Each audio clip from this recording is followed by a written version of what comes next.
Okay, we are live, and I know it's going to be a big day for Indian cricket. And I'm not talking about the selection committee, I'm talking about cricket. There is a series to be played, India versus Sri Lanka, and it's the decider. I'm looking forward to it. I hope it can be a nice, exciting Saturday evening. And guess what?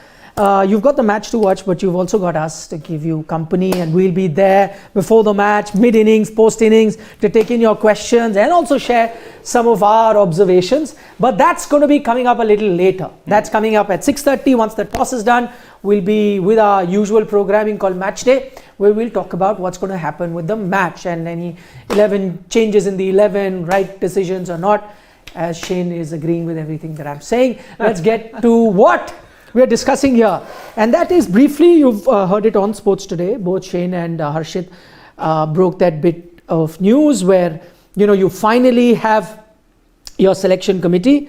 The indications were there. If you had been following Sports Today all these days, you would have got an idea of certain players. Some we got right, some we didn't, but overall, I think more right than hit. More hits than miss. More hit than miss, sorry. Yeah. Come on. More hits than misses, but yes, misses as well. It's very interesting. Let me just, before we get into the debate, and let's talk about whether it's a step in the right direction. What are we expecting from this new selection committee? Some tidbits about this new selection committee, all of that we're going to share. But before I get to it, let me just run you through the 5 members that have been selected for the uninitiated who've just joined us now or did not see that live. So the only member who has got an extension from the last committee is the chairman of selectors himself, Chetan Sharma, the only one that has come to this selection committee as well. The other big change to note is you have gone back to 5 selectors. Yeah. So that's the big change. You were working with 4 selectors, that after Abhi Kuruvilla, who was the selector from West. His term had gotten over. Remember, there's a 5-year term that you could be only a selector, and that 5-year is actually counted from being a junior selector as well as senior. So Abhi had done both junior and senior, so 5 years had been done. So effectively they needed to get a replacement, but for some reason BCCI couldn't find a replacement. So you had 4-member selection committee in the last year or so. Okay. Now you gone back to regular business, which is having 5 selectors, so 5 are back. So as I said, 1 surviving member from the last committee, Chetan Sharma, he's got an extension. The other one many were hoping might get an extension was Harvinder Singh from Central. He has not got an extension, so that's one of our misses. So he's not got an extension. From Central, and this is also very interesting, you've got SS Das, and I see a lot of chatter. People sending me questions, a lot of chatter on media that, hey, they've got 2 selectors from East. That's not the correct picture. So SS Das, even though he's from Odisha and he played cricket for Odisha, he's actually been selected as the selector from Vidarbha, which is Central Zone. So he is the Central Zone selector, SS Das. Even though he originally comes from Odisha and played majority of his cricket from Odisha, but he also played for Vidarbha. So he's been considered as a Central Zone selector. From East, you've got Subrata Banerjee, who played for both Bihar and Bengal. I remember he's from Patna. I think when he came into the Indian team for the 92 World Cup, I remember that. He was playing for Bihar. And that time, Bihar and Jharkhand were the same state. So you played from one of those. So Subrata Banerjee from the East, you've got from Bihar. I think, and I'll go later and explain why this may have happened, why SS has come from Central and why Subrata from East. Then you've got the South Zone, that is Sridharan Sharath, who was expected to be, he was a junior selector, and now he's been, given an extension and elevated to being a senior selector. If you don't know about him, Shane will be doing a video. What I can briefly tell you about him is that he never played for India, but was a giant of a batsman in domestic cricket. Got loads of runs, left-handed batsman. I know of his name because it was doing the round at the time that I was covering a lot of cricket. But majorly why he could not be selected is because you had the likes of VVS Lakshman, Rahul Dravid, Sachin Tendulkar in that middle order. So no matter how many runs you got in domestic cricket, very tough to break through. But he was a very scratchy sort of a batsman, not really a fluent sort of a player in those days. Thank you so much, sir. आप लेके आए हैं. आ जाए sir, आ जाए. आप तो इतना अच्छा काम कर रहे हैं. How can you not come? Thank you. So I needed a cup of coffee. to keep my energy levels high. So he's your man from South Zone. And have I left out anybody? All zones covered. Oh, West, Salil Ankola. Yeah. The newer generation might know him as a bicep bulging, good-looking model actor. Model. But I remember him as a cricketer. I remember his action. He used to have a tall guy, and I thought he'd be very quick. Wasn't very quick, but he had a side-on action. And I still remember, Salil Ankola bowling. But he had the good looks even then. So Still does. yes, still is a He's very much of a 53, 54 years of age. Yeah. Recently, I read an interview where, I remember about Salil Ankola, he had completely lost interest in cricket and, had gone into his acting. I recently read an interview, maybe a year, 2 years ago, or maybe, I can't remember. Sachin Tendulkar said that, because they were good friends around Made their debut together. Yes, same vintage. So, where he said that, I had a meeting with him and he's rediscovered his love for cricket. So that's why in 2020 he got selected as a selector for Mumbai. Yeah. Salil is the chief selector. Or maybe that's when Sachin must have given that interview. Yeah, I think that's why not a coincidence, no? Timing was exactly the same. So, I've spoken enough and we'll get into the nitty-gritties. I'll explain why that whole confusion between East and Central Zone has happened. Yeah. But before that, my young colleagues, I would love to know from them their first thoughts of the selection committee. You go first, it's okay. Well, big job on the hands, I would say, for this selection committee, because you're looking at a transition, and it's for this selection committee, with whatever indications we've been given that we're looking at a new slate, a clean slate, whatever. Yeah. They need to then stick to that and make the nation believe that they are giving the right personnel for whosoever is there at the helm, be it Rohit Sharma, be it Hardik Pandya, give them the personnel that they require, that this new slate But what demands. is there to suggest that the earlier selection committee was not giving them? No, actually, I think it's the other way around. The earlier selection committee gave them whatever they wanted. I agree. So even the earlier selection committee was doing that. So what is it? I think you rightly pointed out I'm saying that they have a big job at hand. Yes. So how do they? What are the things? No, that they it need is to a big job. It's always a big job for the selection committee. No, I'm saying bigger now because of these Because last of two the misses. unsuccessful years. that Because you've of the had. misses, Yeah, so that's why. and because you're looking at a new brand of cricket in many ways. Yes, we've drawn parallels with the England and the kind of template that they've set for the world. And if you're building up to not just the 2023 but the 2024 T20 World Cup as well, you require certain changes. You need a little change of mindset. Of course, that has to do with how the players perform on the field, but that your selections also will play a role if you're trying to follow something new, or if you're trying to start off on a fresh. So how do they ensure that they hit the target bang on? See, the biggest criticism for the previous selection committee was sticking with, let's say, a KL Rahul or a Shikhar Dhawan. There was always that clamor around, for bringing in fresh blood, young blood. You saw signs of that with the way the team was picked, or the squad was picked for this Sri Lanka series. You would expect more on these lines to follow. Okay, so you're saying if this selection committee continues the kind of work that the one-man selection committee did for this particular series, so yes. which is possible because that one man is here now and also as the chairman, right? Correct. You think that? Okay, I think just before I come, overall the personnel, what do you make? I mean, you're happy with the selection? What were the and I'll get to him a little later. Go ahead. But I feel this looks like a good squad. What and Shane and I, while we were breaking this story for our viewers, the one thing I said back then as well, I'd like to reiterate that the fact that Chetan Sharma has been brought back tells me that the BCCI trusts the man and his vision. So his presentation definitely impressed the BCCI top brass yet again. His vision matches with that of the BCCI with regards to whatever he has in mind. Remember, he had to be a part of this process just as much as the other 10 candidates who were shortlisted. So somewhere this the BCCI top brass has the faith in him, and he possibly has the vision to take this team forward. Okay, no, I'm talking about the other personnel. You're happy with the profile? I think Chetan Sharma will have a big role here. No, forget Chetan. The rest of the guys. Are you happy? Perhaps, but again, given that not many of these are names that have been in, or they are going to be first timers for the men's selection team, I have my doubts somewhere with regards. That happens usually in selection. Now that you've only get 5-year terms, you will always have first timers. Exactly. I'm saying in terms of the profile of the players. Are you happy with the profile of the players? I mean, the amount of cricket they've played or who they are. See, if you talk about the amount of cricket they've played, they are not cricketers. Is that a concern for you or not? That's what I'm asking. Little bit, but again, the BCCI is looking at everything afresh. They tweaked the criteria as well. Remember this time around, the criteria were no longer the same as last time. 10 ODIs, so many runs. But that's I for agree, me, but it is marginal difference. It is a bit of a concern, but you spend enough time, you know, playing or also coaching in domestic cricket in the circuit enough. Yeah.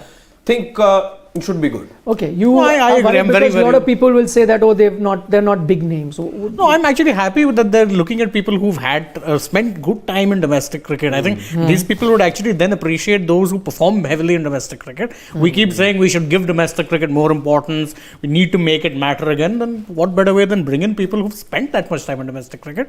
People who have played years at a time when domestic cricket, it was held in high esteem. That you play domestic cricket, you play a lot of it. So I think that's important. I think it's good. I think if you're looking at the meritocracy of things, we were saying that one of them was selected, promoted from being a junior selector to now a senior selector. I think it was Chetan Sharma, was it? And now you've had someone like Salil Ankola, who was the chief selector for Mumbai. Now in 2020, two odd years later, nearly 3 years later, getting pushed up to be the main West Zone selector. Perfectly fine. So I think, and I was just going to do that. I think one very underlining or maybe understated aspect of the selection committee is, as you've said, and that is giving us an indication. You have got 2 junior selectors moving up. Correct. Yeah. I think what that indication is. We want to look at a lot of juniors going forward, because nobody will know. And remember, there was another just now in that review committee where upcoming players have to play a lot of Yes, games. yes. So Emerging just talent. emerging. So I am saying it is giving us an insight into how the powers that be are thinking. Yes. Correct. They are thinking. Yes. So one, they have made the emerging players play a lot of. So put 2 and 2 together. Emerging Yes. play a lot of domestic cricket. Now getting few junior selectors going up who've seen these emerging players play because they think it may be time now to turn a corner. Some of these guys have to be brought into the mainstream. Correct. And no better than these guys to tell you whether runs is not the only criteria, whether they have the temperament, whether it's good enough to go Yes. forward. I think that is giving us an indication You of make a where very they are. important point. Yeah. It is in sync with what the BCCI had made us believe Correct. a week back, and they followed it with the action which is in complete sync or in complete alignment with what they had said earlier. Correct. And the other thing, I mean, the reason I raised about that number of games sort of a fact, because if you ask me, for me, it doesn't matter. It's much like football coaching, the manager. He doesn't have to have been the greatest player. Yeah. Maradona did not make a great manager. At all. Right? Who But there nobody could be knew what someone like Mourinho Scaloni- who never played Nobody at the knew top about level. Scaloni? Yeah, never played at the top level. No, Scaloni still. But Scaloni still had some Still decent played. experience. Still played a World Cup. He wasn't like a World Cup. Yeah, but he played a World Cup. Yeah. I'm saying, like some of these have played international. So I'm saying, in football, sometimes you've had someone who's not even played at that level. Yeah, Mourinho. Who've done well. So I am saying a selector needs to have that eye for talent, needs to have a vision, needs to understand the evolving nature of our sport, and if you can grasp all of that and select a good game, great. It's like sometimes you have a great player but cannot understand these nitty-gritties and probably not. So I'm not worried about that, and I keep giving this example, and I give it again. When Australia were at their peak, doing so well, dominating the early 2000s, the late 90s, or then, so at one point, the chairman of selectors was Inverary. I forget his first name. He had played some few domestic games, never played for Australia, nothing, but he was the chairman of selectors. So he's the one who groomed so many of these young guys who came in, selected them, and took the decision, to bring a lot of these players. So it doesn't matter who the selector is. It's so long as you've got an eye for that job, you should go for it. So I'll just answer this question before I had another interesting question to ask. So 2 representatives from East, Pronit Datta is asking, is this done to promote the anti-Saurav camp in the eastern part of India? Their votes will matter in the main election. Okay, so Pronit, let me first tell you. Let me break that down, and this will give you an idea also. What Pronit is saying, firstly, I cannot rubbish it. I'll tell you why. Because it's not uncommon to reward a state agency or a state body in lieu of votes. Right. It's happened before. It's going to happen now. It will happen in the future. Nothing changes. It will continue to happen. Right? Whoever you're going to please. But just to correct you technically, they've not got two people from East Zone. They've got one from East, that is Subroto Banerjee, who played for Bengal and Bihar. In case of SS Das, he could be looked at from the East Zone as well as Central, considering he's played for both. That way, if you're going to look at everyone, then actually, I'm just saying, if you're going to take the criteria of anyone having played even once for East, then is considered from East, then actually you've got 4 selectors from East Zone. Correct. Because Chetan Sharma also played for Bengal. Yes. And Sridharan Sharath also played for Assam. So you've had now, so then you will say 4 selectors from East. That's not happened. So at some point or the other, if you've played substantial amount of cricket for one zone, I think they've considered it. But it's interesting. Now, just to let you know why, if let's say they wanted to make SS Das a selector, why they couldn't have gone with it is because last time, even in zones, you have selection, sort of a rotation. Last time the selector from East was from Odisha, Debashish Mohanty. Now you couldn't have gone back to getting a selector from East from Odisha, because even within East Zone you have to have it's an unwritten thing where you rotate, right? So then again for Odisha, maybe they thought, okay, maybe we want to make SS Das a selector, but he also qualifies from Central, so let's make him from Central, and then Subroto comes out. That could have happened. So I'm just telling you what are the details and things that need to be looked at. So to answer your question, but within that, if you've done to appoint X or Y, you want to please an association, there's nothing new. It'll happen. It's happened. It'll continue to happen. Could someone take Mehek's question? Meg Ranju actually has 2 questions. 2 questions, yeah. Says that 1, if Chetan was sacked, how come he is back? And 2, that means if Chetan can come back, then it means that Rohit will lead in T20s and Virat will play. Mehek from Australia, must be very late at night, but I'll answer your question. So Chetan Sharma wasn't sacked. It was sometimes misreported in the media. Chetan Sharma, see, after every year you have to relook at the selectors. Just that last time, it didn't happen because all of them were given another year's extension. So that same committee continued from last time. So what technically happened, their tenure was up and the BCCI had to look at whether to give them extension or not. BCCI decided not to give anyone extension and start the process afresh. So they did not sack anyone. What they did is, which is technical, that contract got over, like it gets over every year. And they said, we don't want to immediately renew it, we want to review it. So that's what they did. So not technically sacked, they want. Then they reviewed it, asked everyone else to come back for the interviews. Chetan Sharma went through the entire process again and they've selected him. So that's the first part of your question.